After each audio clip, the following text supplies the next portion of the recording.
Israeli सैन्य हमलों में गाजा पट्टी में 40 फलस्तीनी नागरिक मारे गए हैं। इनमें से अधिकांश नुसैरात शिविर में रहने वाले थे। फलस्तीनी स्वास्थ्य विभाग ने कहा कि 19 शव बरामद कर लिए गए हैं। स्वास्थ्य विभाग ने कहा कि इजरायली सेना गुरुवार देर रात से हमला कर रही है। शुक्रवार को भी गाजा के पश्चिमी क्षेत्र में कुछ इजरायली टैंकों को सक्रिय देखा गया। दूसरी तरफ अमेरिका ने एक बार फिर कहा कि वे युद्ध विराम के लिए दोबारा प्रयास करेंगी। फलस्तीनी नागरिक आपातकालीन सेवा ने कहा कि उनकी टीम अपने घरों में फंसे निवासियों की मदद करने की भरपूर कोशिश कर रही है।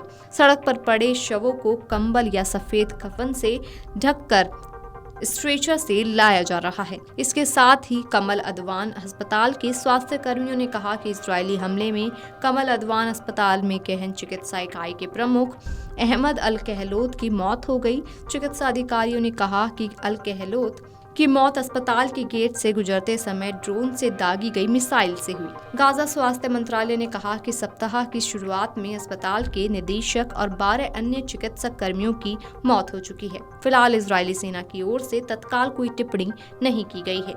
कमाल अदवान गाजा पट्टी के उत्तरी छोर पर स्थित 3 प्रमुख अस्पतालों में से एक है, जो अब चिकित्सा, ईंधन और खाद्य आपूर्ति की कमी के कारण मुश्किल से जूझ रहा है।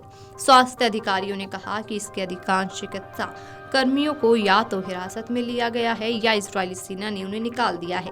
घायलों में से 3 की हालत चिंताजनक है। इस बीच अमेरिका के राष्ट्रपति जो बाइडेन ने कहा कि अब गाजा में युद्ध विराम की जरूरत है। उन्होंने इजरायल और हमास से गतिविधियों में कमी लाने और टकराव टालने का अनुरोध भी किया। बाइडेन ने गाजा में युद्ध विराम के लिए नए प्रयास के संकेत दिए हैं। लेबनान में बुधवार को युद्ध विराम लागू हो चुका है, लेकिन इजरायली सेना द्वारा उसके उल्लंघन की सूचनाएं लगातार आ रही हैं। इन युद्ध विराम उल्लंघनों में कई लोग घायल हुए हैं। लेबनान के प्रधानमंत्री नजीब मिकाती ने अमेरिका, फ्रांस समेत विश्व के देशों से इजरायल पर दबाव डालने का अनुरोध किया है, जिससे वे युद्ध विराम का उल्लंघन न करें।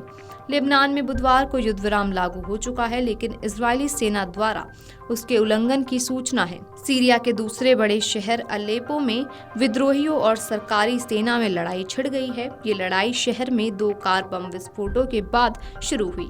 लड़ाई में कई रॉकेट अलेप्पो विश्वविद्यालय परिसर में गिरे हैं, जिनसे 2 छात्रों समेत 4 लोग मारे गए हैं। नागरिक सुरक्षा के प्रवक्ता महमूद बसल ने उन घरों और इमारतों के ढहने के खतरे की चेतावनी दी जहां से लोग पलायन कर गए हैं।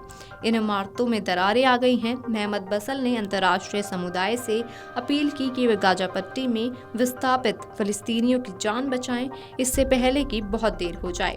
उन्हें टेंट और कारवान उपलब्ध कराकर सर्दियों के मौसम की कठिनाइयों से बचाएं।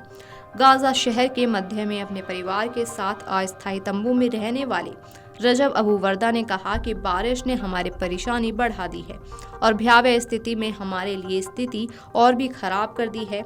उन्होंने कहा कि बारिश और हवा ने उनके जीवन को असहनीय बना दिया है। हमास के हमले में करीब 1200 लोग मारे गए हैं, जबकि 250 से अधिक लोगों को बंधक बनाया गया था। इजरायली हमलों ने गाजा में बड़े पैमाने पर तबाही मचाई है और हजारों फलस्तीनियों की मौत हुई है। इसके साथ ही कई इलाके पूरी तरह से खंडर हो गए हैं। Video desk amarujala.com। अगर आप ये वीडियो YouTube पर देख रहे हैं तो हमारे चैनल को सब्सक्राइब कर बेल आइकन दबाएं, और Facebook पर देख रहे हैं तो हमारे पेज को लाइक करें। 8 मिलियन प्लस सब्सक्राइबर, आपके इस भरोसे के लिए बहुत धन्यवाद।